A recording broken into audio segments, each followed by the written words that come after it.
Well, it looks like we're having technical difficulties with Mark. So, welcome to the Bronx Muchachos, everybody. I'm Alex. I'm here today with, if Mark is unmuting himself, Mark. I am here. What's up, everybody? There we go. Sorry about that, everybody. I'm doing well, everybody. I'm going to pass this baton back to Mark. Mark, here you go. Well, as Alex said, welcome everybody. We had a little technical difficulties today. Alex said, "What's up?" We got Danny with us today as well, Yurt was good, everybody. and we have none other than Miss Katie Sharp joining us for tonight. So, just want to remind everyone to please subscribe, rate, review, like on Apple Podcast, and listen to any platform where you get our podcast out there. Um, Also, we'd like to thank Lids for sponsoring this segment. Please check out our link tree for any codes to use online, and our link tree is linktree/Real Bronx Muchachos. So, Alex, tell me how the week's been for you, brother.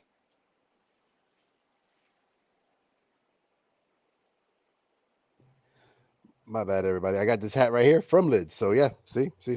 Get it, everybody. But yeah, my week's been well, like I said to everybody. How about you, Danny? How's your week been? Normal, just living life. All-Star Week was Exactly. pretty cool. Seeing Carlo win was probably the coolest moment, and for him to go back home and kind of show out like the way he did was pretty dope. Yeah, I saw a Pretty little dope. bit of the highlights. I didn't really watch the game. I'm not a big fan of the All Star game, the All Star weekend. I just think a break is all they. I feel they deserve a break. I'm not big into the whole semantics. That's just me. Oh yeah, you are the Grinch. It's fine. It's not really the Grinch. It's like that's kind of how I was raised. Like my old man, he really didn't care about the All Star game. Like I was like, you know what? I don't even care. I just want to watch Yankee baseball. That's all I care about. Give me I my feel you. I team. feel you. I feel like it was a great weekend to showcase like the stars of the game, and Juan Soto showed out. Julio Rodriguez had a great weekend.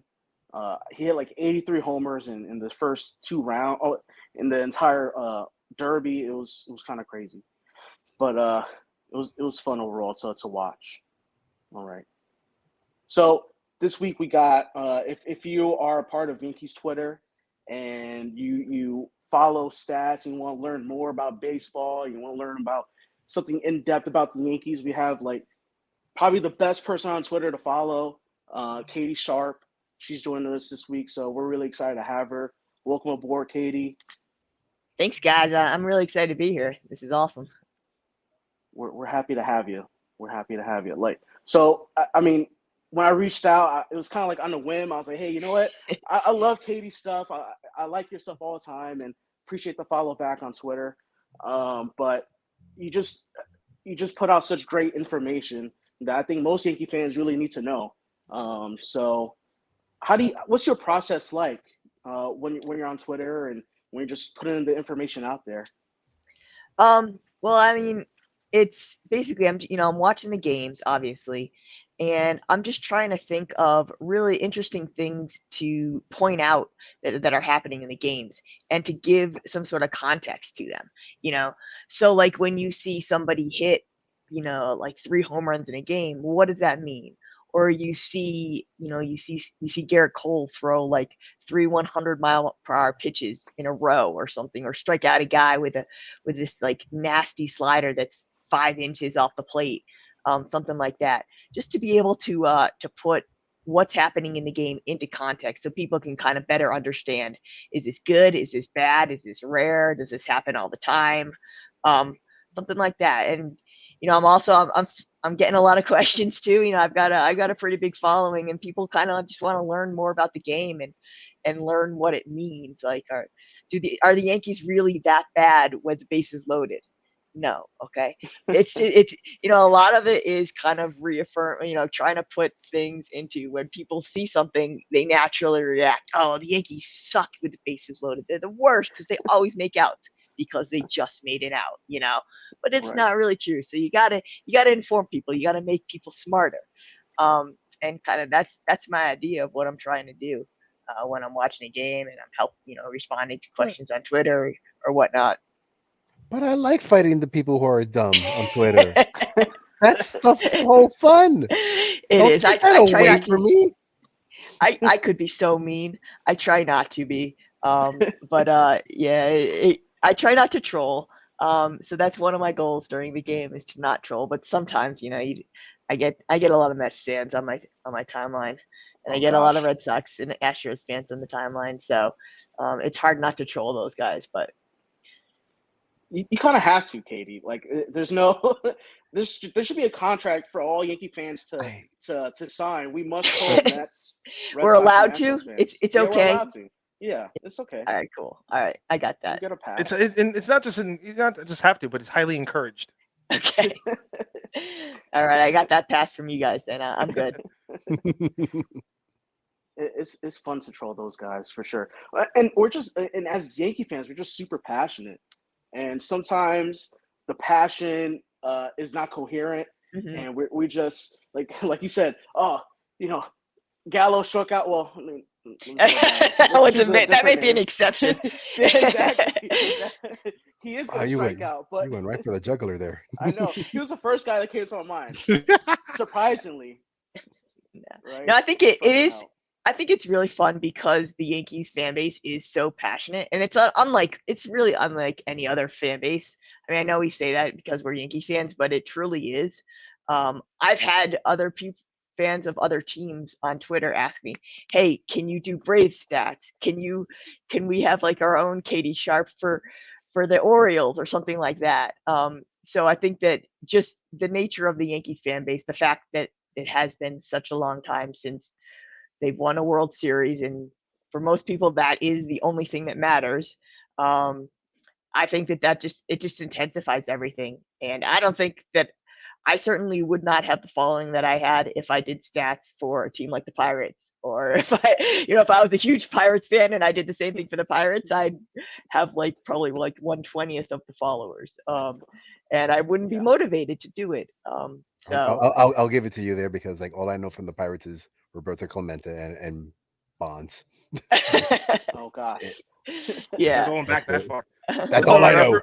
Our producer is a Pirate fan as well. Oh, as I'm me. sorry. So, Katie, how did you become a Yankee fan?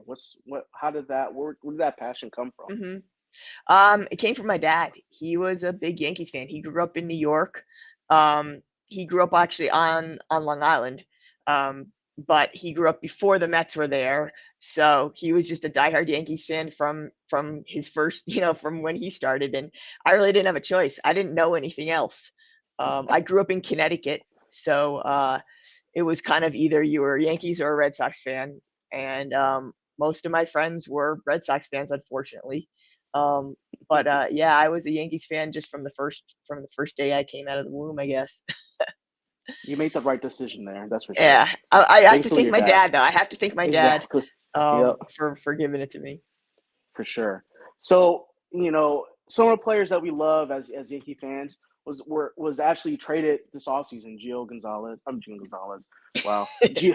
I'm dating myself there. But Gio Urshela, in that trade with the Twins, we got rid of Gio and Gary. We've got IKF and Donaldson in return. This is going to be one of the first things we talk about today. Who at this juncture, who won the trade based on those underlying stats? Because we see the eye test with IKF. Yes, the 11 errors are tough, but Donaldson's providing great Gold Glove defense combined with DJ. So, based on everything that you've read, looked up, who do you think won this trade so far? Well, I don't want to be, biased or anything, but as a Yankee fan, but I absolutely think that the Yankees won this trade. And the biggest thing for me is the defense and the upgrades that they were allowed to make, not only at those specific positions of catcher and third base, but also around the entire diamond. So basically you switched out Gary for what eventually ended up being Jose Trevino, because they had to get another catcher when Roy Belt got injured. And he is absolutely an upgrade over Gary. I mean, we know that Jose Trevino is arguably by the stats the best defensive catcher in the major leagues this season. Gary is below average, we'll say. And then we also got Donaldson to upgrade at third base over Gio. And Donaldson has proven to be, I believe he's either, if he's not the best defensive third baseman by the metrics, he's the second or third best. And then it also allowed us to swap Glaber from shortstop to second base, where he has been, it's an incredible improvement. And he is a top 5 second baseman in terms of defense, whereas last year he was one of the worst at shortstop.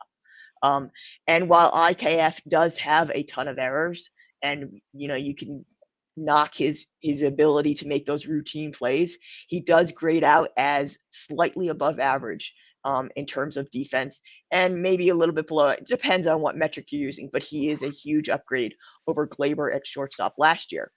And then that also allowed you to bring DJ in as a kind of a roving player, where he provides plus defense and plus offense, obviously, at third base and second base. And then he can also kind of switch in there at first base when Rizzo needs Rizzo needs a break and there's no drop in defense there. And just to put it all together, so the Yankees, their defense, they were ranked 29th last year in defensive runs saved. So that there's only 30 teams in Major League Baseball, obviously. Not good. This year, they are ranked first, and by a lot, by over 10 runs at this juncture.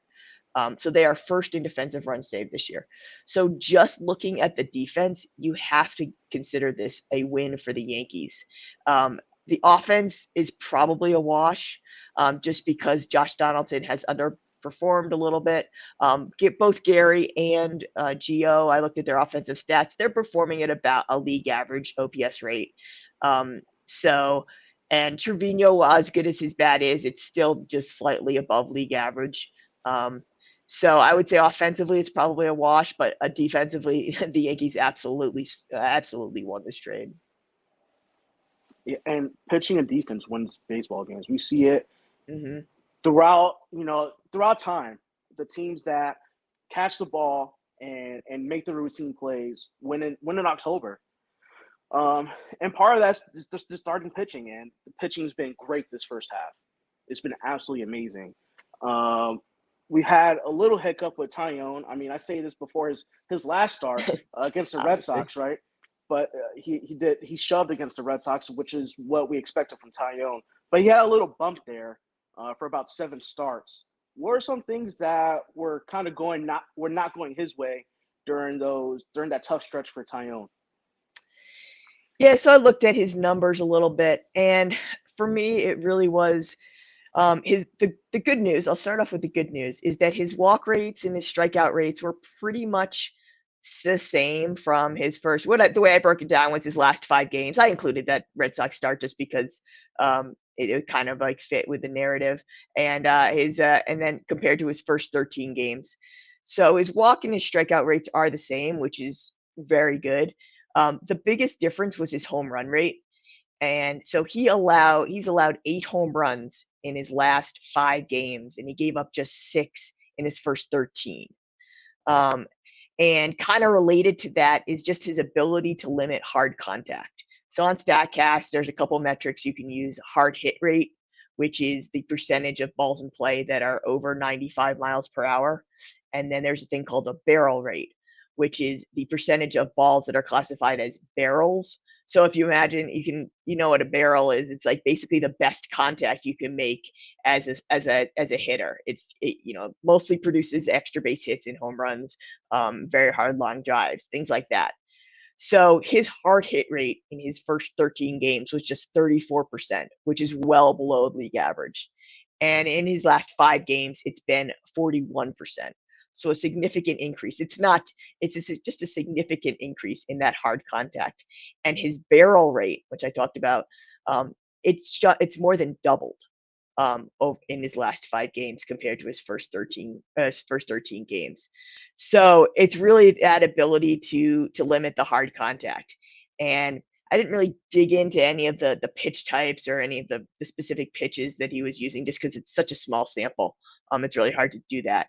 But I was assuming it's mostly kind of like a location thing, and just he's probably grooving a few too many fastballs down the middle, and those sliders just aren't getting out of the zone like he wants to. So, but I think that, I'm encouraged by his last start against the Red Sox. When he really looked good and he looked sharp after that first inning. I think he retired the last 17 in a row or something like that. Which kind of got caught up in the madness of the rest of the game. And which was crazy. when you realized, hey, Tyone hasn't not allowed a base runner since the first inning. So that was good to see. I want to see some more consistency because it is just one game after a string of several bad games in a row. Yeah, for sure. Like what I saw at Tyone was for sure the lack of command into the corners. There was a lot of pitches left over the middle of the plate that guys were just hammering. The 8 homers, I mean, it seemed like he was giving up a lot of homers, and that 8 is a pretty big number over that short stretch. And how about the pitching as a whole? Like I think we're still top 3 in ERA or close to it. I know the bullpen had a tough stretch there as well, which kind of coincided with our down time, as a team, because I don't think we through any 10-game stretch we weren't under 500 until this. Yeah, a downtime for them is going 4-6 in 10 games, which is kind of a ridiculous stat. To think that that's the worst 10-game stretch for a team at this point in the season. So I looked into a little bit into mainly the starting pitching, because I think that's where really the regression has come. And just some numbers to put into context. I looked over the last month. So since June 19th, their starting pitching ERA is 4.34, which is 18th in the majors over that span. Before that, they had a 2.71 ERA, which was the second best in the majors over that span. And then just kind of digging into it a little bit, it's kind of what I said with Tyone. It's the home run rate. They were basically pitching at an unsustainable home run rate for the first 2 months of the season. They were just on track to allow one of the fewest home runs that a Yankee team has ever allowed. So over the last, I would say, month, it's really regressed. So they ranked. Let me get the numbers here. They were 7th in home run rate through June 18th. And then since then, they're 29th in home run rate allowed. And that's homers per 9 innings. So that's kind of the biggest change that I've seen. There's also been a decrease in the ability to get chases out of the zone and first strike percentage. So those are a little bit less of a regression, but that home run regression has really come in. It's really bit the Yankees, and you see it. It just seems like you see Cole give up 3. What was it? They gave up 3 home runs in a row, in 2 games since then. It was really bad. So I think that is. I don't really see that as a sticky stat. That's a stat that can fluctuate a lot, as you guys know. Home runs. Right. Obviously, it's not good to give up a lot of fly balls, but there's a little bit of a luck aspect to how many of those fly balls actually become home runs if you dig into the analytics. So I'm hopeful that they'll turn it around in terms of the amount of home runs that they're giving up, but it is still a concern when you look at the numbers and how dramatic they are. All right, so Katie, here's a question that we have. Do you think Tyone is a long-term fit for this team, or do you think the Yankees move on from him after this year? And that's coming from our boy Dave, who's not here right now. I do see him as a long-term fit because I think that he has a lot of the characteristics that the Yankees like. He has really good control. He has one of the lowest walk rates in the majors, which means that he's not giving away free base runners. And so even when he does give up home runs, a lot of the time it's just a solo home run, or maybe there's one guy on base. And that's something that the Yankees really value, is just limiting base runners. And while he doesn't throw extremely hard, he does a really good job normally, I would say, except for the last couple of games, of limiting hard contact. That's been one of the things. He puts the ball, guys will put the ball in play ahead against him, but they're not hitting it hard. So it's pretty easy to convert. And with the defense, the dramatically improved defense behind him, that's kind of a trait that the Yankees like, I think. and he really likes the analytics too, from what I've read and what I've seen from him. He likes looking at the numbers, and he wants to keep improving. And he's taken well to, I think, the Yankees have like that sweeping slider or whatever it's called, the sweeper. He's taken well to that. He's got a pretty good changeup. So I do like it. Obviously it's all going to come down to price. How much can he get? I mean, he's going to be probably one of the top starters available in the market after this season, I think. Haven't really looked into the free agent starting pitching market. But I don't think that they're going to overpay for him. He's not like a Garrett Cole. He's not like that type of thing where they're going to give him a ton of years and a ton of money and overpay. But I do think they would like to bring him back because he has been such a rock this season. No, yeah, I totally agree with you. Like, I don't think we're going to break the bank on him. No, we shouldn't. No, and they've got some guys. They've got some guys coming up that can step into the rotation. Clark Schmidt comes to mind. A couple other guys. So Waldichuk, Wisniewski. Yeah. Yep. Yeah, those two dudes for sure. So we're gonna go from something really, really, really good to something that's like really, really bad. With someone, and we try to take a break from talking about this person. Oh man, we're bringing him up. Oh gosh, I'm sorry. No, we have to. We have to. I know. It's our weekly segment for it. I don't even think Katie wants to talk about this guy. Katie knows what we're going to talk about already. She doesn't want to talk about it. I don't mind, guys, because I got some good stats for you. Now we're talking. Yes. Is she going to? Are you going to change my opinion? No. Okay, never mind then. Never mind. So not good in that way. Not good in that way. As everyone could deduce, we're talking about the one and only Joey Gallo, who's been historically bad this season. So, Katie, I'll let you take the floor because I'm really interested in what you found. Where's the dead horse? All right. So, guys, I hate to be the bearer of bad news, but yeah, Joey Gallo, historically bad. And we're talking wait, bad news or like good news? Because I'm not. You didn't say anything. Well, if you want to get rid of him, this would be good news because it provides some context into why they cannot play him another game this season. So he conveniently has played. He's conveniently played 75 games this season, which is kind of a nice round number, right? So I looked at all the Yankees that have in their first 75 games of a season. And his batting average, which is 164, is the third worst for any Yankee in their first 75 games of the season. No restrictions. I don't care if you're obviously pitchers that probably would not pitch 75 games, and bat even back then. But doesn't matter any plate appearances. 75 games into a season, his 164 batting average is the third worst ever for a Yankee. And so he's got 257 plate appearances this season.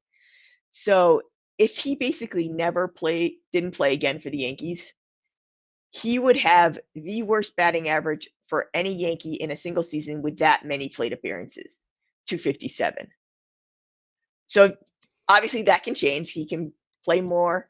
He can raise his batting average. But if he doesn't play anymore, or if his batting average continues to drop and he keeps getting plate appearances, this would be the single worst season in terms of batting average by a Yankee for that much playing time. You have made me even angrier than I was before. I got one more. I got one more for you. Oh my gosh. All right. So one more. This might be the worst. It's not just this season either. So he's played 133 games with the Yankees, right? And his batting average over that time is 162. So I looked at every Yankee in their first 133 games with the franchise. So through game 133 with the franchise. I gotta give it to you. That's a lot of homework right there. Okay. And I had to exclude pitchers because pitchers can obviously get, plate appearances in 133 games. So I excluded pitchers. His batting average of 162 is the worst by any non-pitcher for a Yankee in their first 133 games with the franchise. So Wow. I have this follow-up question. So what went so there was an expectation when the Yankees traded for him. So what truly went wrong for him since he came over here? Is it just the pinstripes are too heavy for him, or is it just everything? I mean, I think you have to. You can't ignore the pinstripes. You can't ignore that aspect of it because his metrics, even just last year compared to his time in Texas when he went over to the Yankees, it was just so dramatic.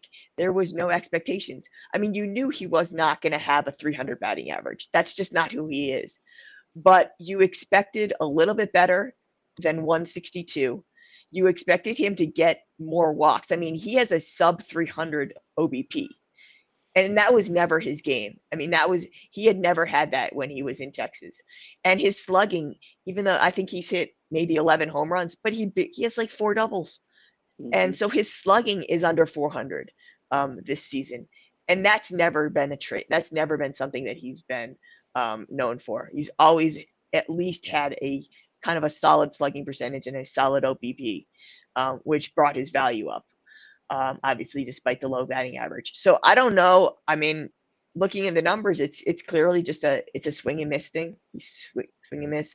It's a pitch. He's not making the type of contact that he's had before. He's rolling over a lot of pitches. He's clearly not even trying to get infield hits. I mean, that was one of the things. I mean, he knew that he was being shifted on, and so he would kind of mess with people and he would try and get those infield hits. He was one of the leaders in infield hits last season, believe it or not, Joey Gallo, because he had that strategy. He had that confidence that he could just kind of poke it to right field and say, haha, you're going to shift on me. Well, fine. This one time I'll get a single. He's not doing that this year. And I think that's a lot of that is the frustration of just how disappointing his season has been. Joey Gallo needs to learn how to bunt. He does. He knows how to bunt. He did it last year. We saw it. I think that was kind of one of the kind of cool things was his ability. He wasn't afraid to put down a bunt every once in a while to make people honest, to make teams honest. But I definitely gotta say this though. This whole facts that you just said, I think you should make some phone calls to all the New York radio stations that are like, oh, Joey Gallo's good, Joey Gallo this, Joey Gallo that, because he's hard. I hate the stat. I get this question so much. What is the Yankees record when Joey Gallo starts? Well, oh my gosh, obviously going to be good because the Yankees are really good. Exactly. But it's ridiculous. He's not contributing to anything. He is not contributing to to any part of the Yankees winning. No, and it's fallen on, and it's gone on to on the defensive side too. I mean, I've seen a lot of plays, especially when he's playing left field. He looked boss out there. I mean, now he's just a platoon right fielder now. Yeah, now in right field he doesn't look as bad. But I mean, Yankee Stadium left field is not easy.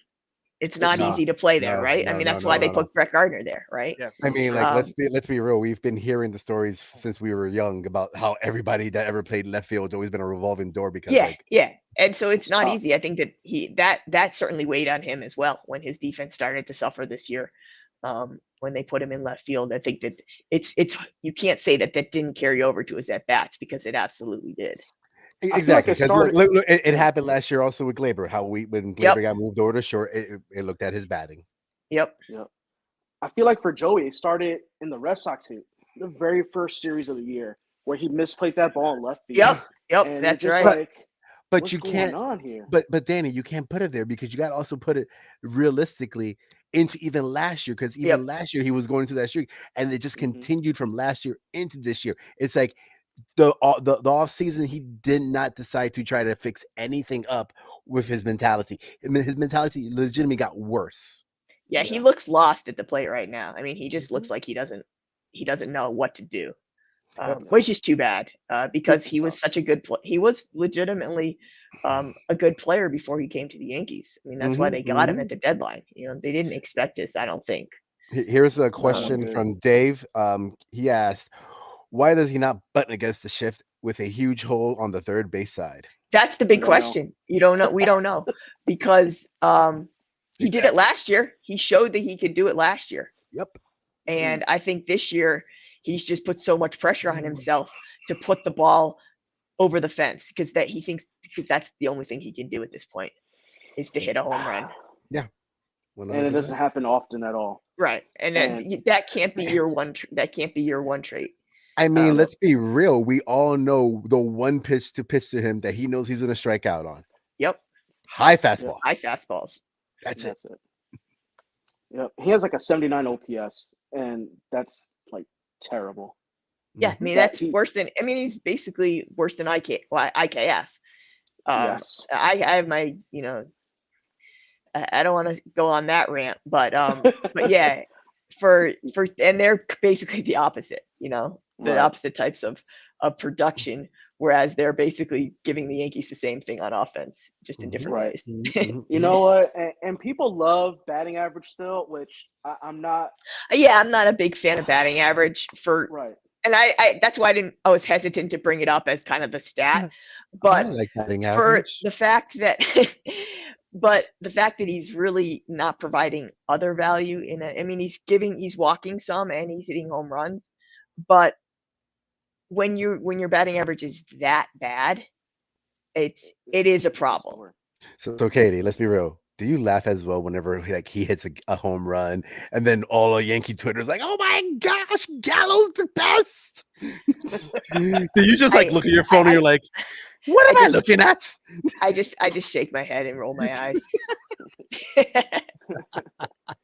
I wonder if she laughs when he strikes out and he has the dumbfounded look on his face. Going, what happened here?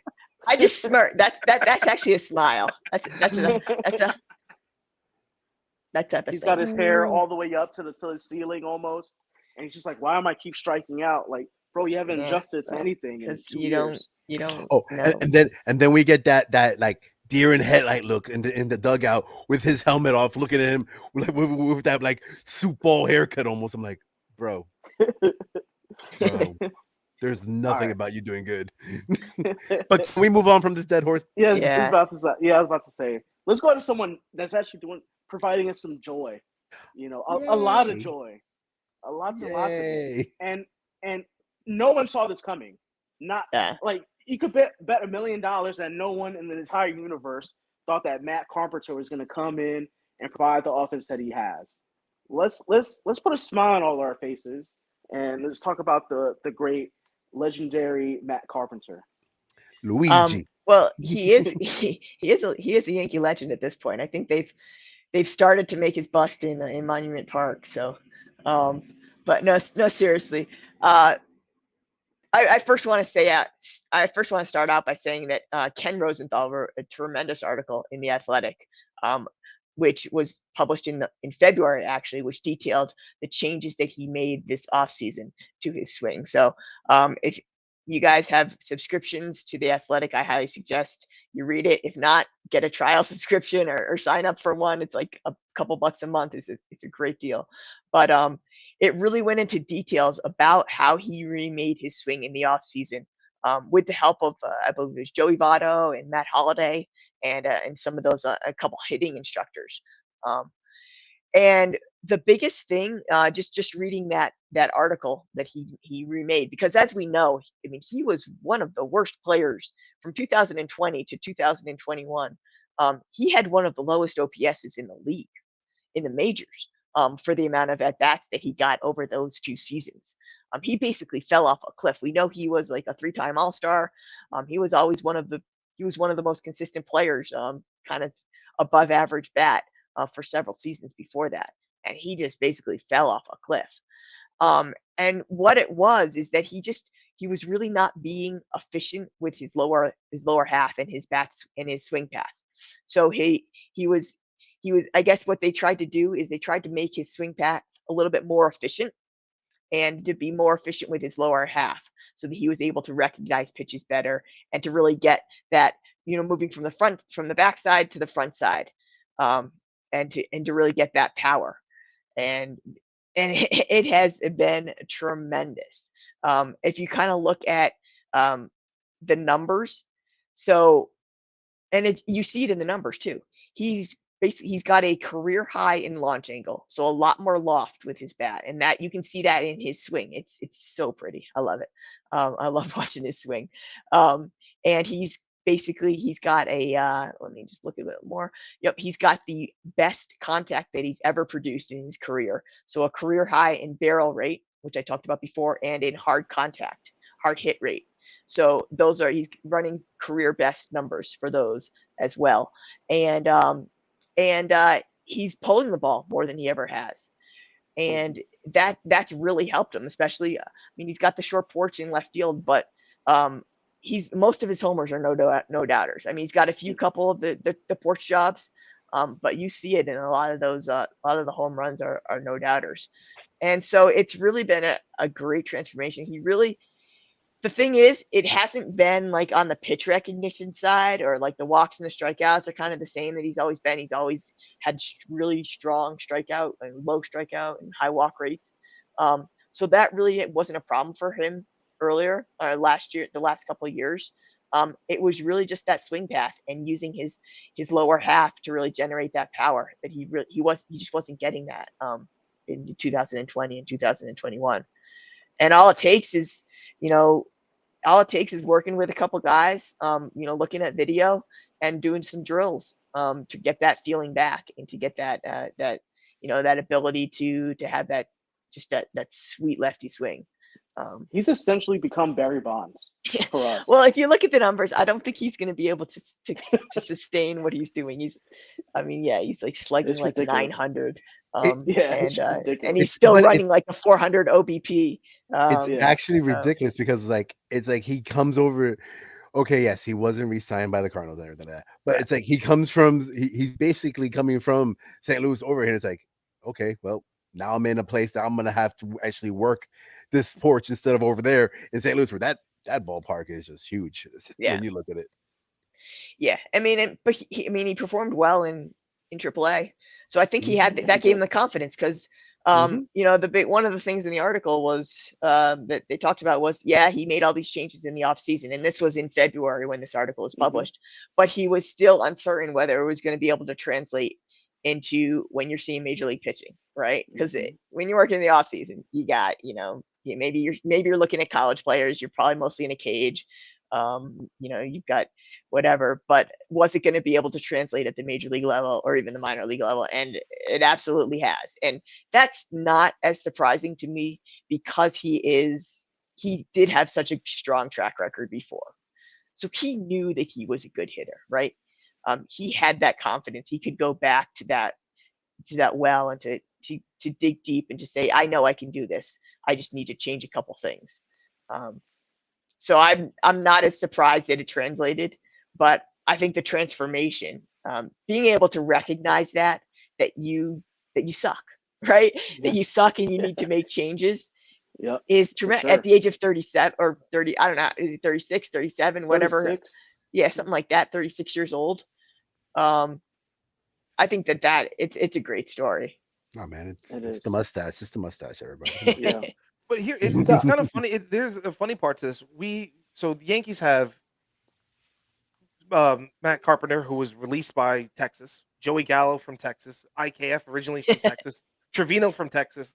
It's kind of a little. There's a common denominator here. Is Texas kind of missing on a handful of these guys on these guys?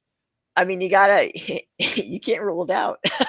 Yeah. I mean, I think that there are some really good reasons why they made these decisions. With Trevino, they have an excellent defensive catcher in Jonah Heim. Yep. Jonah Heim. He's probably second to Trevino in terms of defense, right? So that was a luxury that they had. They could trade away Trevino, right? Heim is also a very talented offensive player as well, so he's strong with the bat too. I would say with IKF, that really was they flipped him to the Twins, didn't they? Something. Yeah, for Jeffries. Yeah, so I think that there was. And then the day later, the Twins made the deal. So I think there was some motivations there with some roster shuffling, and with Matt Carpenter, from what I've read is they just didn't have a spot for him on the roster where he could get consistent playing time. Right? They've got some young guys that they wanted to keep in the lineup. So they're kind of in a rebuilding stage, And they just literally didn't. They saw what he was doing. They saw he was doing well in AAA, but they just literally did. They couldn't guarantee him a spot where he gets some, consistent major league at bats. And while the Yankees couldn't guarantee him a starting spot, the fact that it was the Yankees and that they were in first place, and he knew he would be able to get at least some pinch hit at bats to start off with, and then he could prove himself.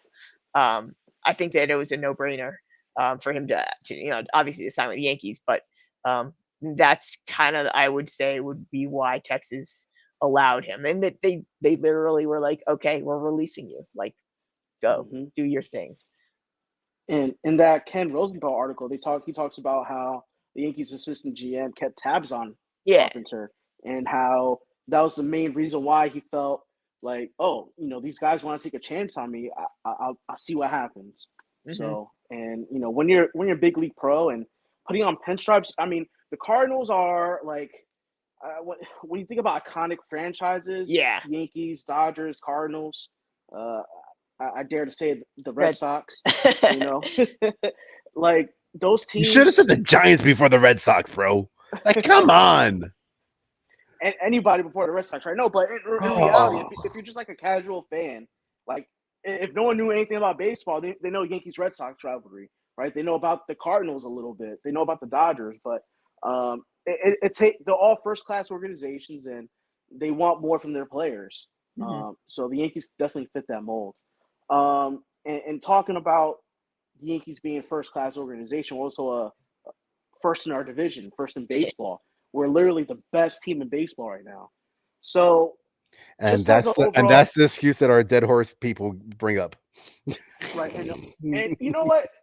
I have a bone to pick with that, because guess who came along at the same time? Anthony Rizzo. Anthony Rizzo has a lot more to do with the Yankees winning and him being a serious leader in that clubhouse than Joey Gallo. Joey Gallo is just, riding the coattails of everybody else, but I digress. Back to the Joey Gallo talk there. No. Okay, let's divert. Dead horse is over. It's over, yeah. So just on the overall outlook of the season, any interesting stats that stand out, or something that a casual Yankee fan should know? Be like, hey, you're at the cooler talking with your coworkers. Like, hey, did you know the Yankees were doing this? Well, I do have a couple, and I couldn't just limit it to one, but it does. They all do sort of have this overarching theme of the Yankees winning when they shouldn't win a game, basically like beating the odds. And if you follow me on Twitter, you've seen me tweet out a lot of these stats, but I just want to share them with everybody, just because they are so like ridiculous that it's kind of hard to comprehend. So the first one that you guys probably a lot of people know is that they have the most comeback wins in the major leagues with 28, and they're also 28-28 when they trail in a game. So they are playing 500 ball when they are actually losing in a game, which is kind of ridiculous to think about when there's not even that many teams that play 500 ball overall for this season. So the fact that even when the Yankees are losing, there's a 50-50 chance they're going to still win the game, right? And building on that one, so this is really ridiculous. They're actually 10-14 when they're trailing by at least 3 runs in a game. So not just like the 1 run, the first inning 1 run thing. When they trail by 3 runs, they are 10-14. So they're winning 42% of those games, right? No other team has won at least 30% of those games. And the best team is 11 games under 500 in that situation. The next best team from the Yankees. And the Yankees are 10-14. That's awesome. I mean, and so that's kind of a little bit more, I think, of an interesting stat than just the comebacks, because a lot of times we see the Yankees, they let a team score 1 run in the first inning, and then the Yankees score the next 10 runs. And that's considered a comeback win, right? I mean, yeah, okay, by definition it is. But this one, when they trail by 3 or more runs and they still are winning 42% of those games, that really just kind of shows how ridiculous the season is. A couple other ones. this is they are 22-13 when they're out hit. So that's a 62% of the games that they're winning those games when they have fewer hits than the other team. When the rest of MLB has won 20% of those games. Wow. That's ridiculous. That is like a ridiculous stat. And, a lot of it is to the fact that the Yankees hit a lot of home runs. So if you hit a lot of home runs, you don't necessarily have to get very many hits, right? And I think it's also a testament to the fact that the Yankees pitchers are not, they're like kind of scattering their hits. And they're very good in terms of situational pitching. Whereas, when they have runners on base, they're able to get the outs and shut them down so they don't score. But that's a ridiculous hit. That's a ridiculous stat. And then we know the favorite, the great one of they're 4-3 when they're no hit through 5 innings. So, obviously you don't want to have 7 games when you're no hit, but the fact that they've won 4 of them, and no other team has won more than 1 of those types of games. Wow. No hits through 5 innings, and then all of a sudden, they win. And then the one of they've given up back home runs in two games, right? And they've won both of those, of course. Yeah. This team just knows how to win, and it's a different way. Yeah, I love it. They win in different ways, and they win when they're absolutely not supposed to win a game. They just somehow win it, right? So those are just some of the stats, like some of my favorite stats from this season.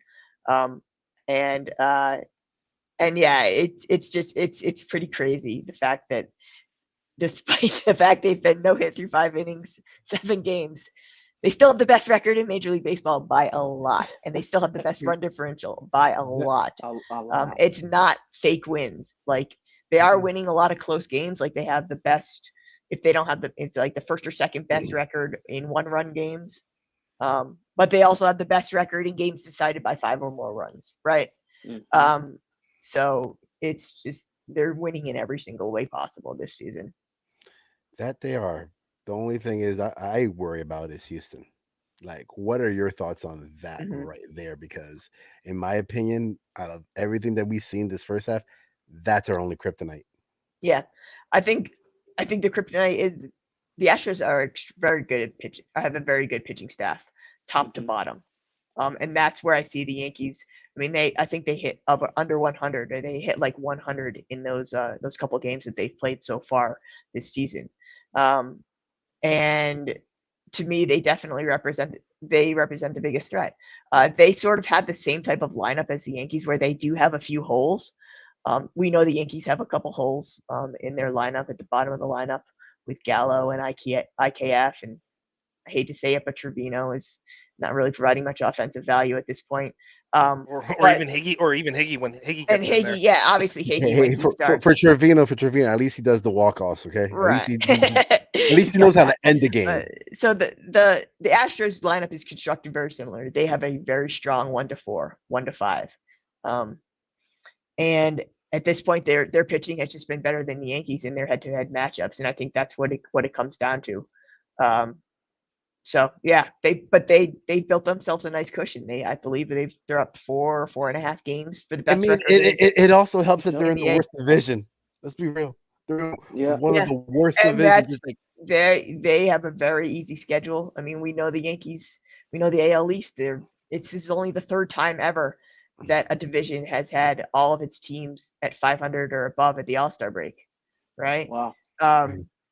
And so it's going to be a dogfight. They're not going away. The Orioles are not going away. The Blue Jays, the Red Sox, the Rays, they're not going away. The Rays are only going to get better as they get healthier. The Red Sox are the Red Sox. They'll find a way.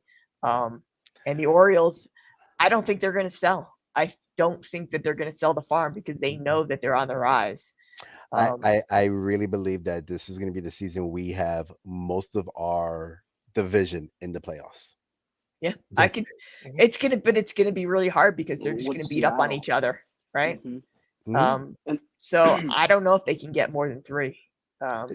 But that's probably going to be what it's going to be. But yeah, a lot of people are predicting 4, but I don't see that. That's hard. Just because That's that hard. there's going to be too much carnage down the stretch when everybody's sure. playing each other. Unless they have one of those like 1-day wild cards because the two teams had a tie for some odd Yeah, reason. something They're like not that. even but doing. yeah. They're not even doing that anymore. Yeah, They're that's doing right. straight They're matchups. Right. Yeah, they got tiebreakers forever. So Mhm. they're not doing the One the game one. playoff The one. anymore. Oh well. So what we're I used think to. this is a good time to transition to like the second half and looking forward. We got Houston coming up, doubleheader tomorrow. Tyone and I think Monty are on the bump. But just overall, how do you think this season is going to end up for the Yankees?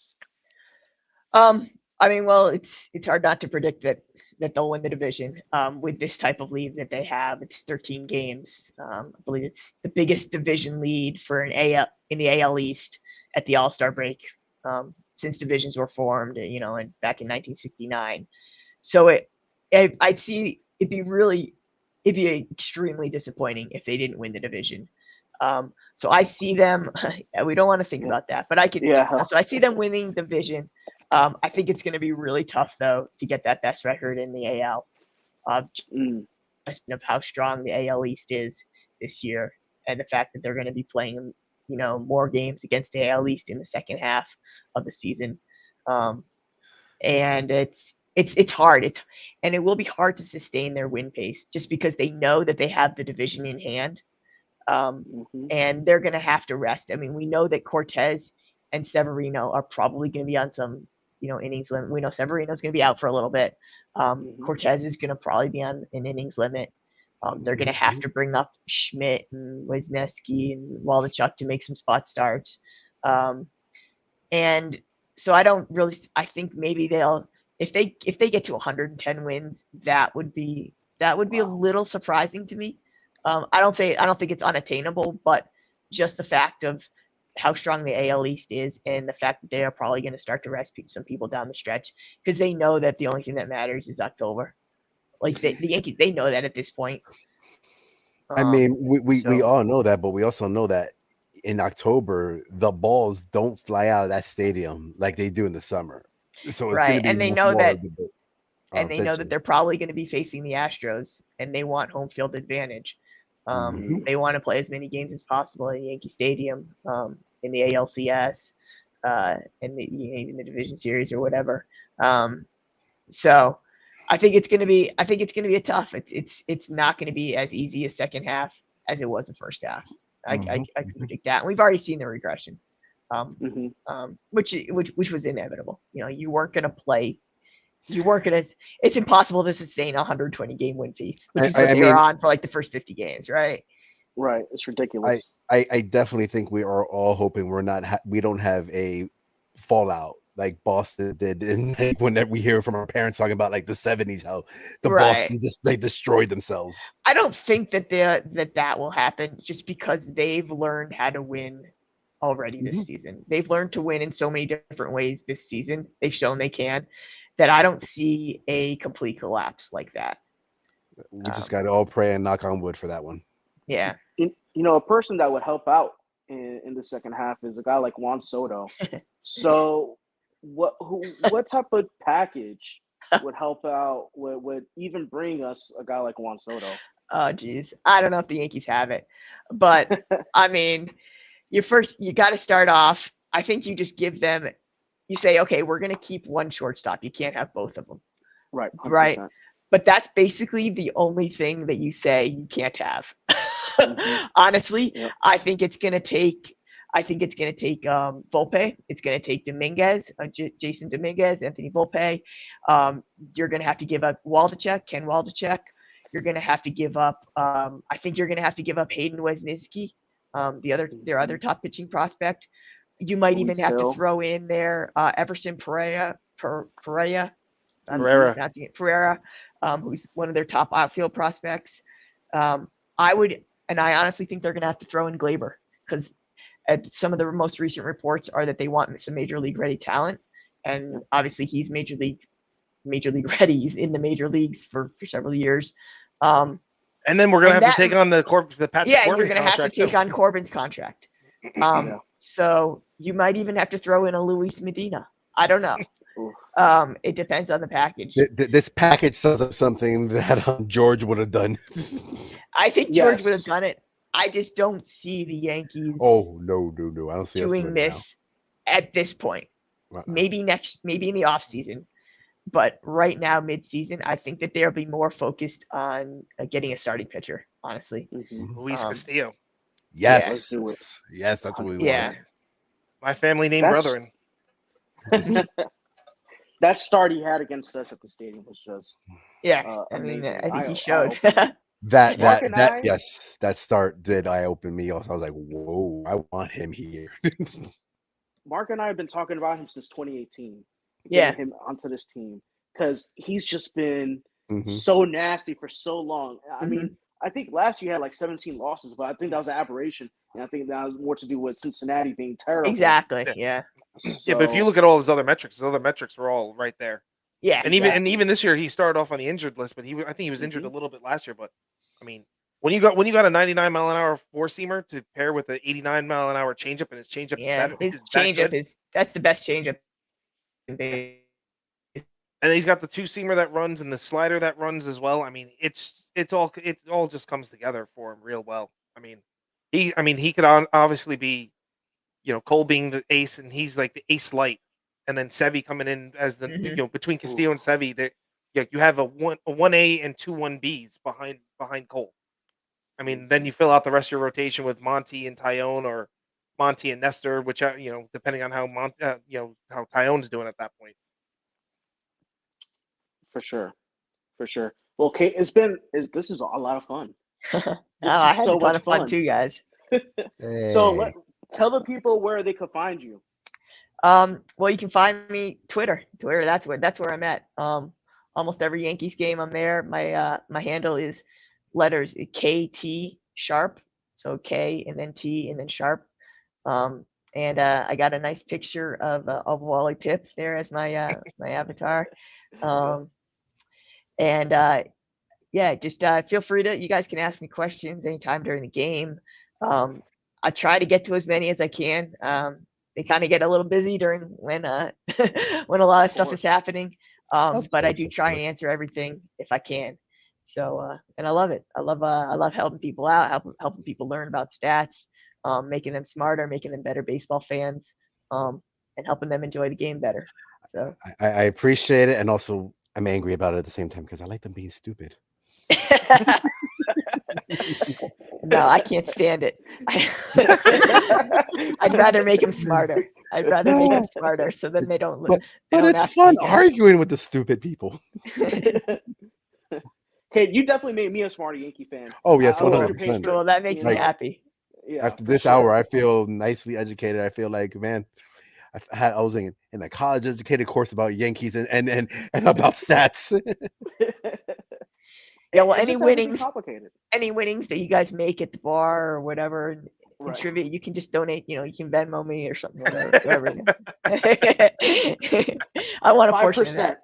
5%. Yeah, 5%. Yeah, I'll take that. Take anything. All right, thanks, Katie. It's been a pleasure. We'll talk next time. We gotta do this again. Yeah, Hopefully during, definitely, guys. It was playoffs. awesome.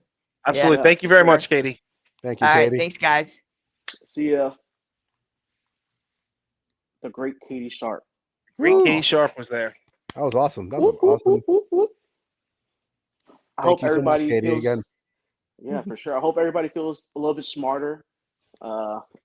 Just following her page is just like, yeah, I could bring the information to the water cooler at work. If anybody asks me about You the have Yankees. water coolers at your job?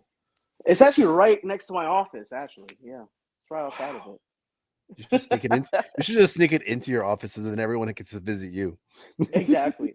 I'll put my Yankee bat, my Yankee skull right there. Let's talk Yankees. There you go. Just keep putting stickers all over the cooler. Bronx Muchachos. Everywhere. Boom. There you go. We're working on it. We're working on them. Be on the lookout, everybody. Might be on a stop sign by you. Oh my god.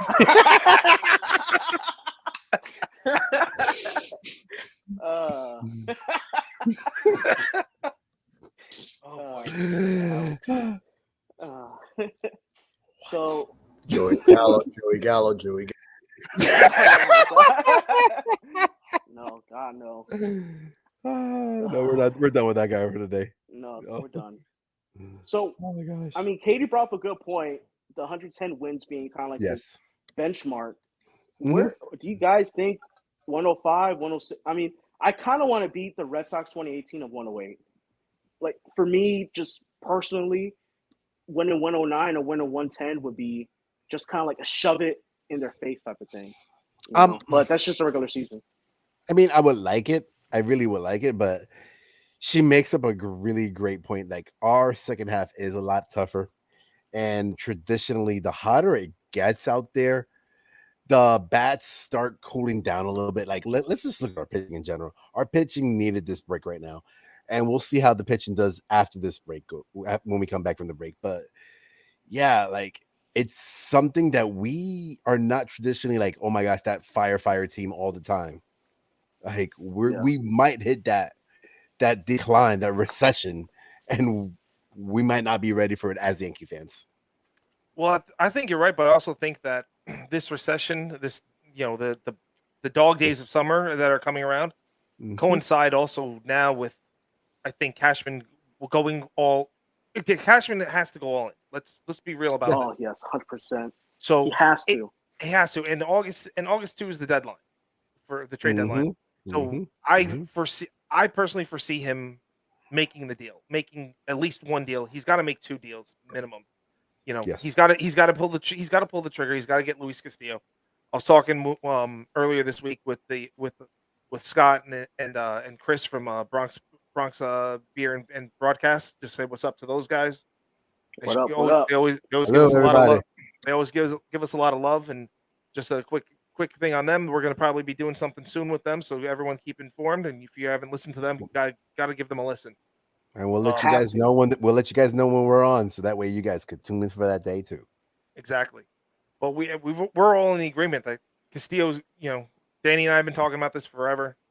Alex, you're on. You've jumped on the bandwagon. I did not know much about Castillo because I am that Yankee fan that just watches Yankees and don't care about everybody else out there. Like, I'll be realistic, but when I saw him that day, and from just eye test and everything like that, I was like, in the Bronx, I was like, yeah, this guy got it. Like, he's it. He even has like that New York swagger on him that he's ready to handle whatever the media of that city wants to throw at him. Unlike Gallo. No, I think it takes a special person to come into Yankee Stadium and pitch against the Yankees the way he did. Yes, 100%. It's not easy. No, but that was an audition. That was an audition for him because he knew that he 100% knew it was an audition because even his own teammates have been getting questioned. What's he like? What's going on? Everybody in the media has been asking him, how can he handle New York? How can he handle the Bronx, especially? How can he handle the New York media? And that's, and everybody's been talking about what he'll do. They even went as far as saying he will shave, he'll cut the dreads, he'll do whatever to do to fit into the team. Like, he's a team player. He's not like the dreads. I kind of like the dreads. Like, I mean, we can start a petition with Hal to stop some of the facial hair and long hair policies that they have out there. Bring back the mullet. You should keep the dreads. the dreads are like, I say this, like, if you sign with the Yankees, then yeah, you should have to trade. You should have to shave. You should have to get the haircut. But if they trade for you in the middle of the season, no, man, I signed my contract with somebody else. Like, the rest of the season, I'm gonna stay where I'm gonna be. Next year, then that's a different story. But the rest of the season, I'm gonna keep it the way it's gonna be. Sounds like my traded players that I get on freaking MLB The Show. Like, oh man, they still have beards. Exactly. But I take the beards off. I'm that guy. Traditionalist right there. I'm okay with no beards. Look. See, I'm clean shaven. I could be. You know what? You just got rid of the gray. That's all you did. Should go away. The beard should go away. The whole beard thing. I don't care for it. Like, how cool would it be to Judge with the beard or the beard thing? Carlo? Like, let's be real. The beard thing came up when George bought the team. Yeah. It wasn't because it's a West Point thing. You want everyone to look the same. I agree. I get you, but like, let's be real. Like, it wasn't really a rule for the Yankees beforehand. It's like they were clean cut. Yeah, when we look at pictures and at old videos, yeah, they were clean cut and everything like that. But it's not like they had to. They. It's just that was the time. That's what everyone at that time frame was doing. No, exactly. No, you're 100% right. And even the hair policy, they say you can have like long mutton chops. You can have you can have a mustache and long mutton chops. Like, well, unless you're Donnie Baseball, then he gets mad. Yeah. Well, what was it? It was the mullet. It was the mullet. Yeah. Yeah, but the mullet's not mutton chops. Mutton chops are down here. I'm sorry that George wasn't ready for business in the front, party in the back. So I have a question for you guys. What percent would you put the Yankees' chances of getting a guy like Castillo? You go first, Alex. 50-50. That's easy. Give me a harder number than that. All right. Son of a gun, man. Like, I'm legitimately saying, okay. 50, I'm 50. saying All it's right, I'm gonna say it's 50-50 because what are they gonna ask from us? What do they want? Are we willing, and is Hal ready to give away whatever they are asking for? I don't know what's in his mind. Queenie, Volpe, Dominguez. Who else she said? She mentioned a couple pitching prospects. That was for Soto. someone else. That was for Soto. Get out of here. I'm just here trying to change the conversation. Get out of here. Get out of here. Get out of here. Soto. For Castillo, we're giving up 2 pitchers. We're giving up 2 pitchers. And I would trade Joey Gallo, guys. I would trade Soto. Joey Gallo for a brand new washer machine or maybe even a freaking dryer for the team. I think that's too much. I think that's too much. Why are we bringing up that horse? We already know we're trading Joey Gallo for an 85 Isuzu Trooper. Dude, we're getting Joey Gallo we trade off Joey Gallo and get a big box of fresh Wyoming air for him. Nah, man, we're gonna get like a hoopty car and then put some hot fireworks in it. A coffee can exhaust. But so Danny, you want I'll give you a number, but first I'll give Paul Wooden a shout out. He gave us a quick shout out in the chat in the comments. Paul, what's up, brother? I'm saying it's gonna be 89. What is it?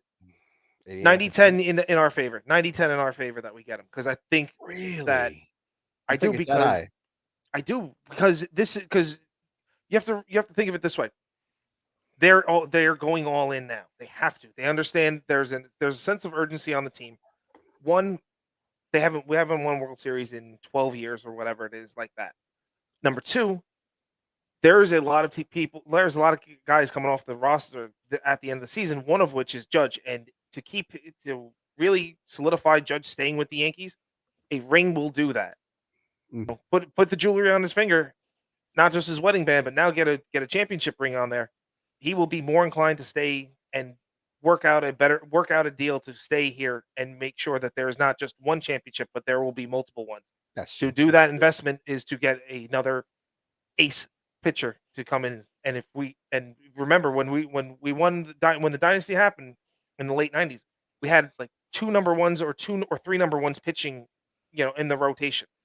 So I mean, let's be real. Like, what also helped out for the dynasty to happen was when we made the trade for Cone before '96.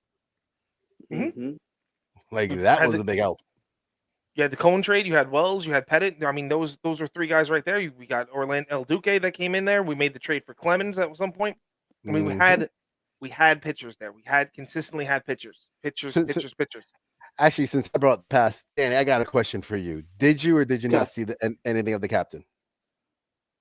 I did. Yeah, I saw the first one. Yeah.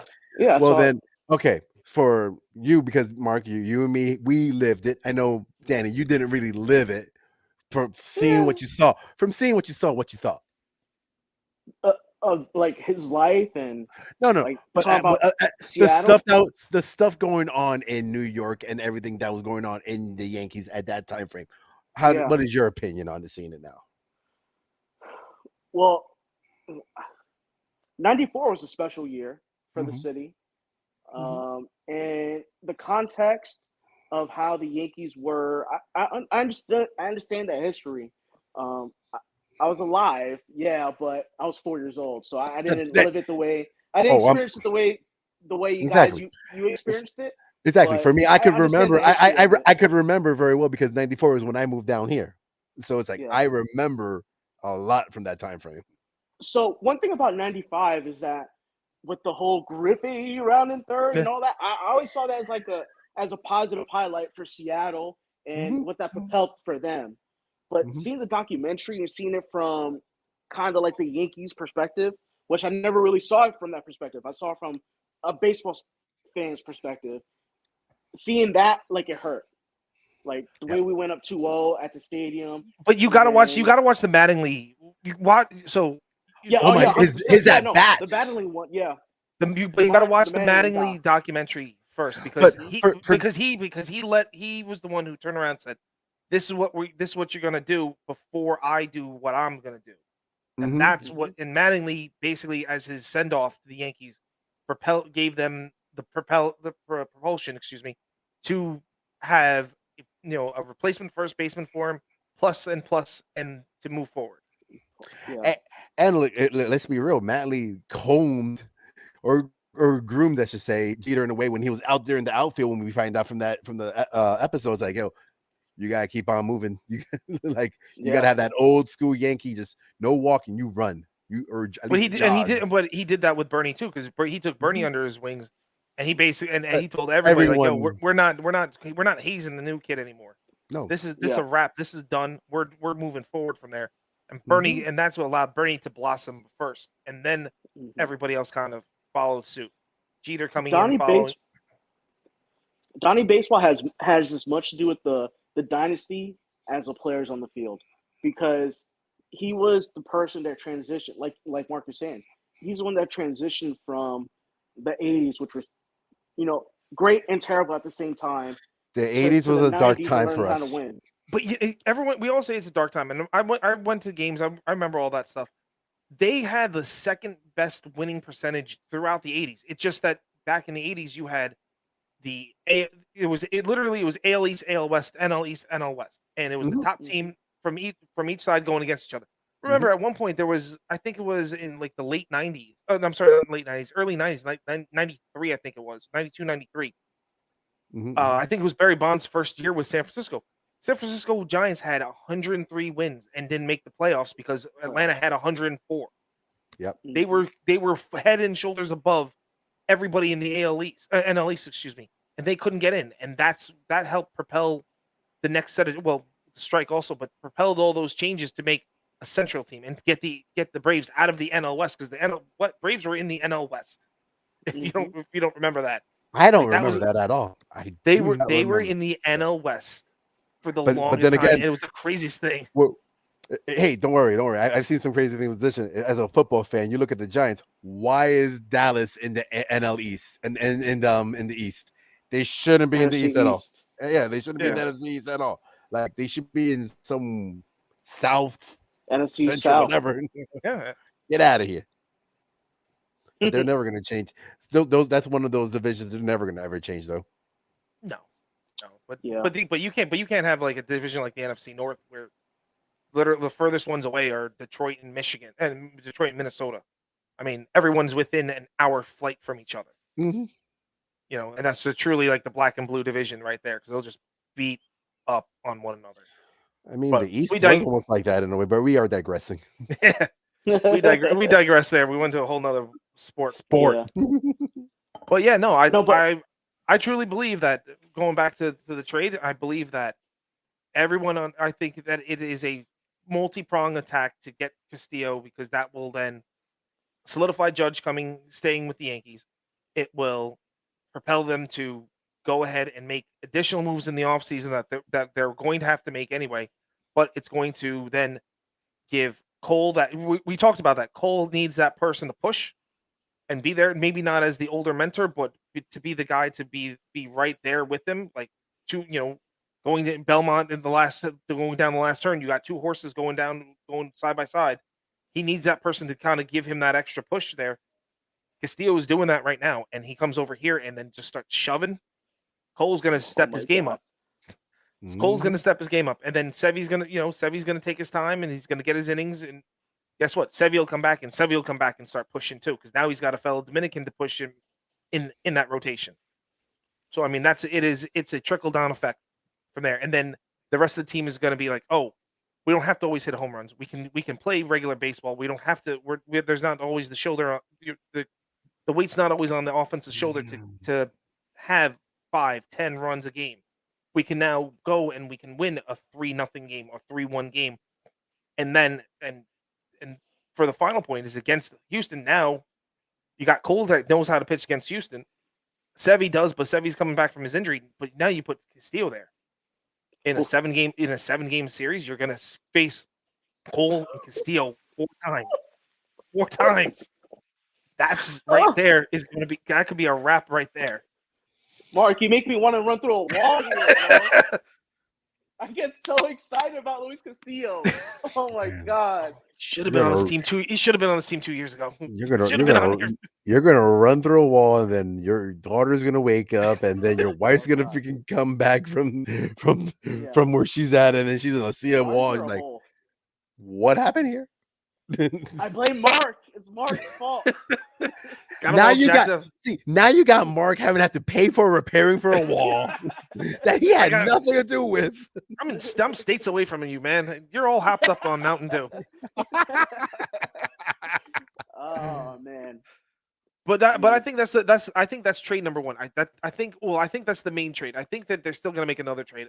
And honestly, I think the way they're talking, I think maybe it's going to be I'm kind of talking myself into Ian Happ right now. Really? I really am. I love that.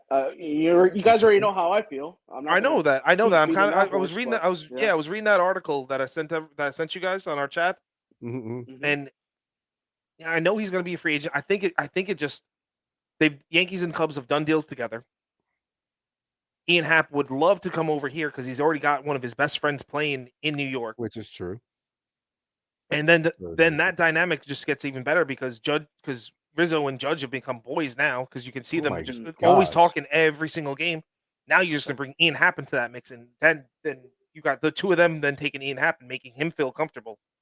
Boom, Pal Joey's out on 161st Street with the help wanted to sign out there with him. Who knows? with that face like. Maybe he becomes. Maybe he's part of the trade to the Cubs. Like, you know what, Cubs? You need someone at least to play for the season. Here, take him. Well, they may take a flyer on him. Who knows? You know what? He's a free. Good point. He's a free agent. He's a free agent at the end of the year. I mean, it's dead money for them. They don't have to worry about that. Exactly. And then we just have to throw at least a prospect or two. We'll probably have to throw like a prospect or two in the deal to get it done. Why not? The Cubs do love doing deals with us. I think 2 top 15 prospects would 2 to 3 top 15 prospects would do that. Not even that many. Probably just 2 max. Well, you he's figure Vargas and a lower level pitcher could get it done. Yeah. I'll do 2. Throw in Joey Gallo so that way they have someone to play for the rest of the season at least. That's it done. Yeah. Well, Jackson Frazier's not going to be doing much for them. No, he's not. Exactly. He's hitting 216 for their AAA team. That's a shame. What happened to that kid. That's a shame. What happened to that kid. Something. So yeah, I see it. I see that deal happening actually.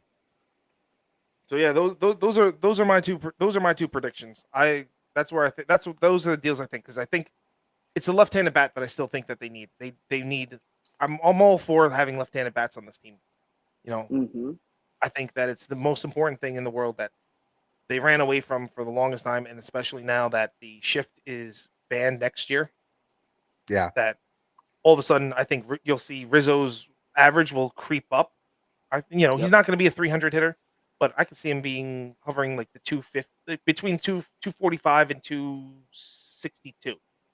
I can see in that range because a lot of those, the strikeout, he's still got strikeout in his game, but I think the hits that those line drives that he's hit that he pulls are going to now become hits. No, so for sure. I think that happens. I think Ian Happ coming over there. It's just another one of those things. You get just another person who's got a because Ian Happ was up there. He was on the team that when they won in 2016, right? or was he still in the minors? I think he was still in the minors because Schwarber was in It's left field. very close. Yeah. Yeah, you're right. Schwarber if- blew out his knee earlier in that season. They came back for DH. If anything, he might have played a couple of games that season, Yeah. but wasn't like active. A big part of Yeah. it, yeah. But Ian Happ would make a really good fit here. I think so too. I don't know how I would feel putting him in left. I probably feel more comfortable with him in right, and platooning with Giancarlo, and It's having kind of both hard. kind of lock down left field. That's hard though, because it's like, as much as we say it, like left field is that place that if we could get someone stable in left field that actually knows can play that position over there in our stadium, it will be a godsend, because I don't think I have seen anyone legitimately play that position probably since O'Neal well for a good amount of like consecutive years over and left. Yeah, O'Neal played right, but we had Brett Garner for like a decade. Left. No, Paul O'Neal was a right fielder. That's what I was. Yeah, Paul was right. My bad. Yeah, I'm like, what? We've never had a good one. Okay? No, That's right. was We never had a good one. Matsui was over there. Brett Gardner. I had a Brett. Melky Cabrera was better than Brett Gardner when Melky played over there. And Melky played center. Melky played center. I had a brain fart then. Yep. Yeah, it's okay, Alex. You can't be on top of your game all the time. Nah, man, I'm hardly ever on top of my you're game. Playing you're playing 400 ball right now. You've been playing 700 ball for quite some time. This sentence right here. Don't let it break down your season, all right, man? I'm gonna become Joey Gallo. more pal Joey stuff. Jesus. Oh gosh. Hey man, it's just fun to say his name now. It's just keep on going. That's gonna be a new name of a bagel. All right, so we've been always talking about trade deadline coming up, things like that. I gave you my two deals. Danny, who do you think? What do you think is going to happen at the deadline? Because, like I said, I think that I'm telling you why I'm thinking what's going on. What do you think? I really want a reliever, and I feel like the reliever market, depending on where you look at, like a guy like David Bednar, he might be too expensive, in terms of like a prospect package. He's a hometown guy for Pittsburgh, and I think being an all-star, they'll probably want to keep him long term. And I don't think the Yankees. Yeah, Danny. The only thing that has me worried about that man is that I think maybe the damn manager at the Pittsburgh Pirates have probably already overused his arm, because there was some point, I think 2-3 weeks ago, where he just couldn't even get an out. You're right. And it's just one of those things when you have to rely on young guys coming out of the bullpen to get crucial outs in the seventh and eighth. And I think he was leading the league as a reliever or a saver going into the 7th inning and 8th inning, trying to get 6, 8, 9 saves. All that catches up to you. So that will be my only question: is how is that arm? How is that shoulder? And if you're gonna get him, man, I don't know what the Pirates will be asking for. Not to mention he was their only all-star. So yeah, but you got to be careful and see where that shoulder is right now, because he was very, very iffy towards the end of the break. Yeah, I think the price point for him will be a little too rich for the Yankees, but if they decide they want to go the Happ and Castillo route, because it's going to cost. We're looking at 4 or 5 from top 15 being gone in those two trades, potentially. So I want someone that could get out, that the Yankees could feel confident in, like Miguel Castro's role, with the fact that Castro's down right now. I do want another bullpen arm.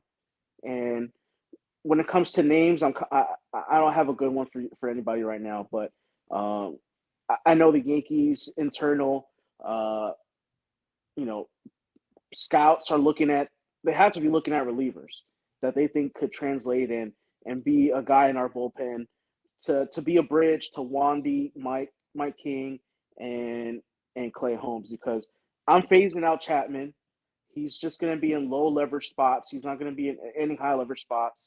So I would like one more guy to be a high leverage person. Could Britton be that guy coming back from because he didn't have the full Tommy John. He had the sleeve, that new procedure, the sleeve. I want to see how his sinker looks.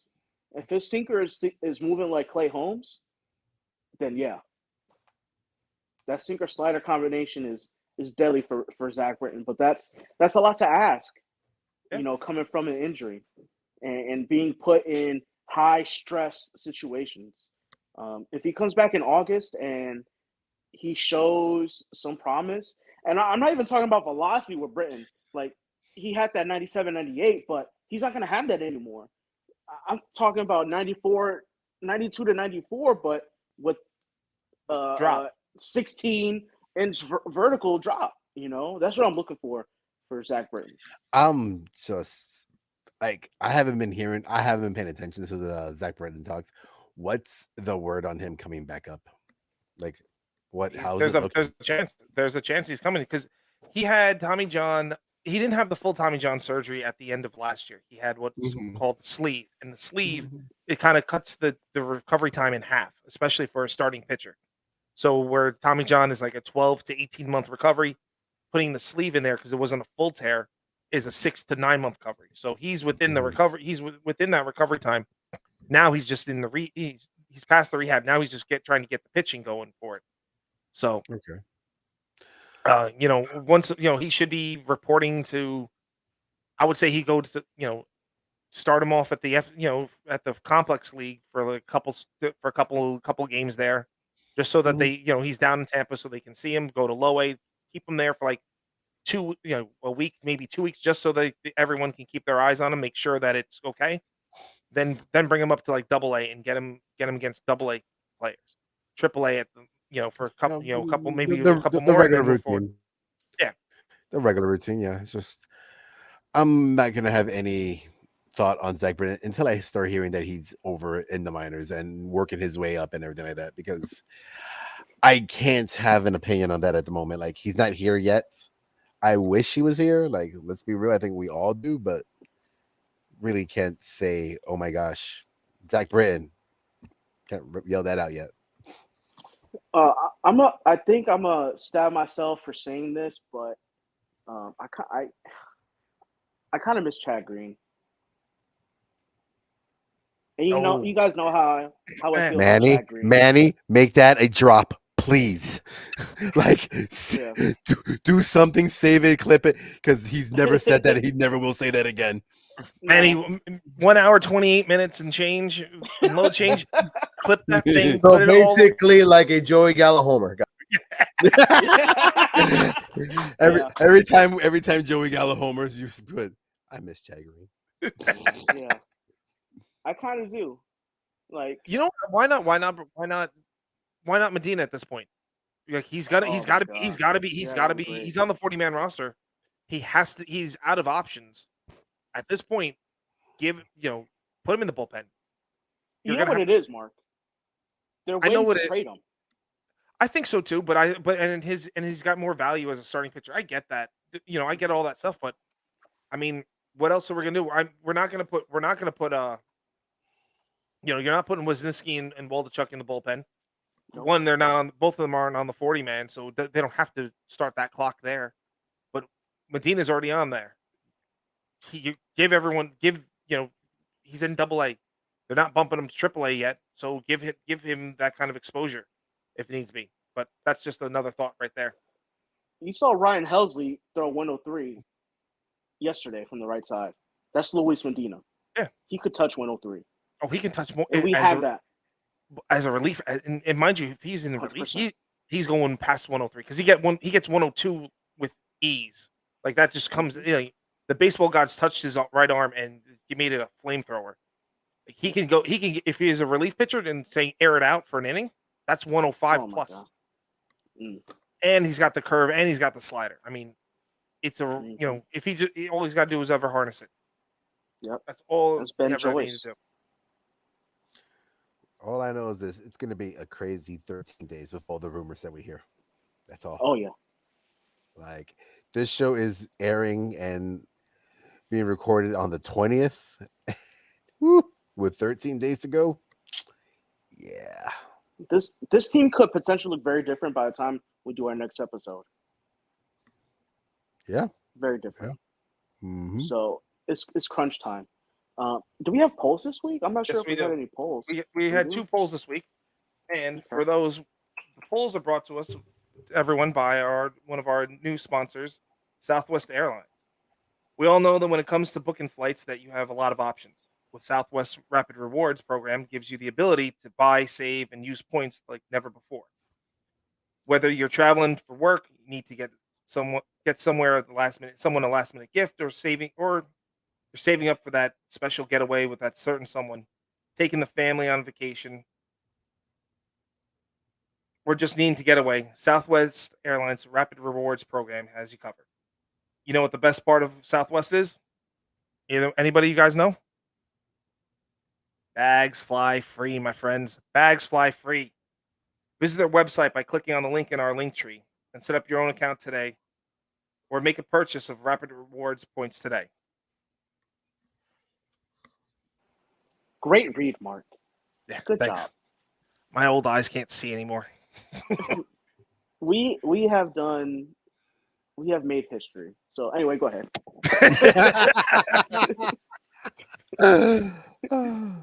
All right, Manny, if you're listening, if you can pull up the polls for us, please?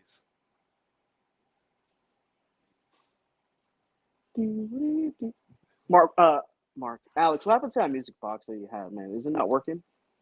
That music box, I believe my daughter messed it up when she spilled some water in my office.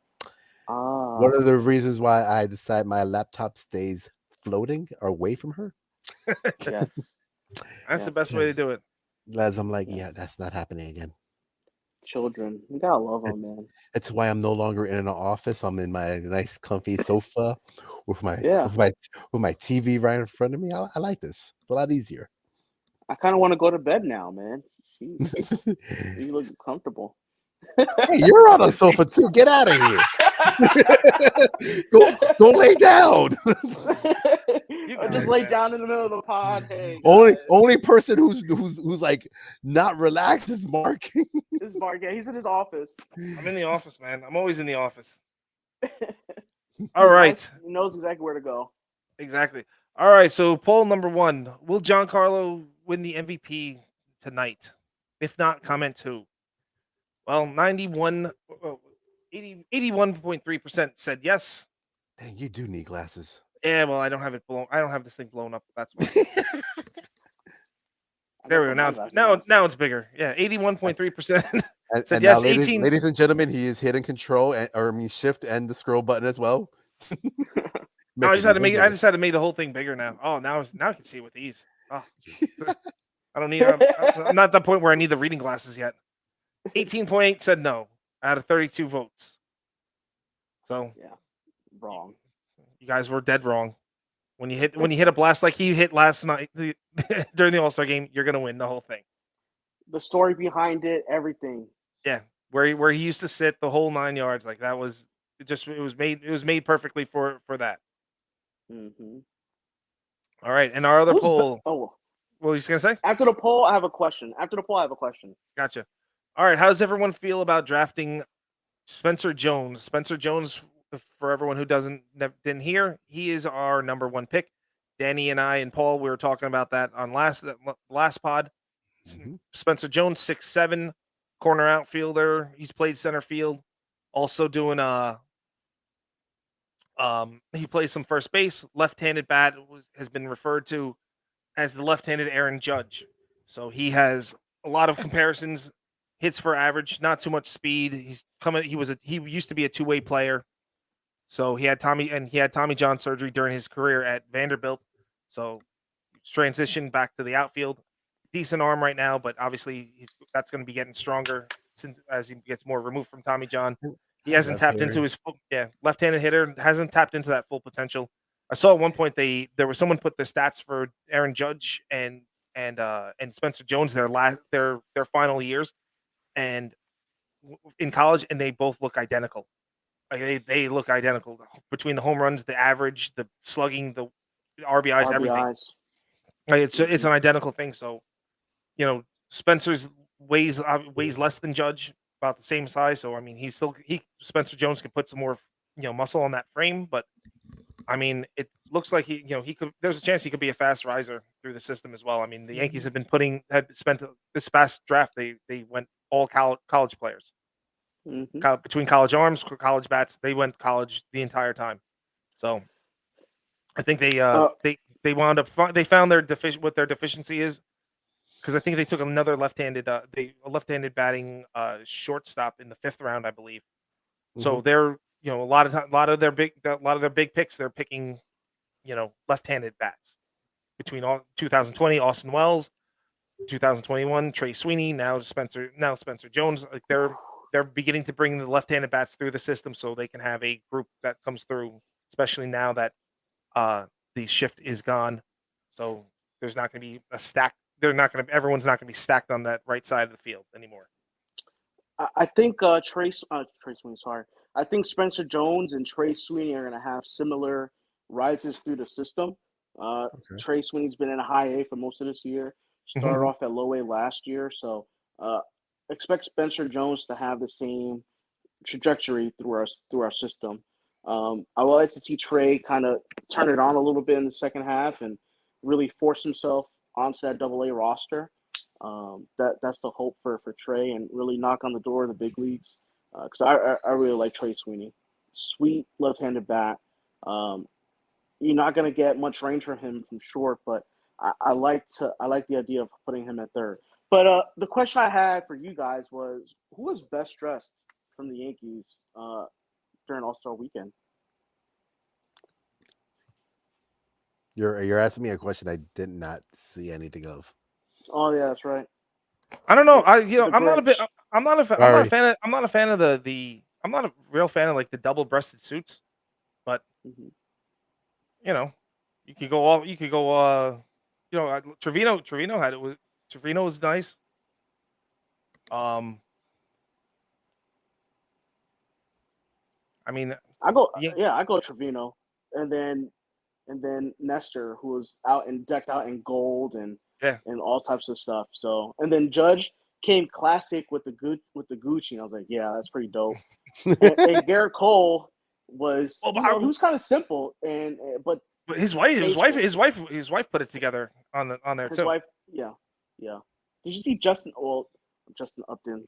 My gosh, I'm looking Justin at Verlander and Kate Upton. Yeah. Yo. As a Latino, that's I like it. That's Nestor, yeah, right. Nestor and Trevi both came in hot, Trevi. both of them. Yeah. Let's see. Well, no one could do what Tim Anderson did. Tim Anderson looked like he didn't even come in a suit. He came in like a sweat jacket. He came in like a starter's jacket. But it worked well because it was more modern. But like when you see everybody else that's there, everyone's kind of dressed up. You're doing Hollywood. That was the whole thing. They're doing a red carpet. You're really gonna dress like that? Did he come with his side chick or his wife? Tim Anderson. I think it came with the wife. That black outfit is hot. Right? Trevi came in. That is what? And yeah, Garrett Cole looks like he's just like he just got off of work and he's getting ready to go to the bar and talk to a couple of guys real quick. Oh, he was looking at Cole and his wife. Yeah. No, legitimately, I look up Trevi, and then I get a picture of Cole, and I'm like, what is he wearing? Yeah, Cole's just understated, but I bet you that whole suit costs more than all of our salaries combined, I'm sure. So well, you can afford it all. And all custom too. Yeah, exactly. Good for them. Oh well, it is what it is. This was a fun episode. I'm glad we were able to put it all together. Katie did a great job, so looking forward to hearing it on the back end. Exactly. Big thanks to Katie. Thanks for everyone who listened, who's viewing us on 5 Reasons right now. Big shout out to 5 Reasons for having us under their umbrella. Always go Apple, Spotify, all the other podcast networks that are out there that we're on. Podcast Addict, Castbox, all that fun stuff. Everyone overseas listen to us. Thank you very much. Keep going. Drop us a rate and a review on Apple. Let us know what you're thinking. For Alex, Danny, Dave, who wasn't here, and Manny, who popped in with appearances here and there. I'm Mark. Muchachos out. Joey Gallo. That's simultaneously. Why?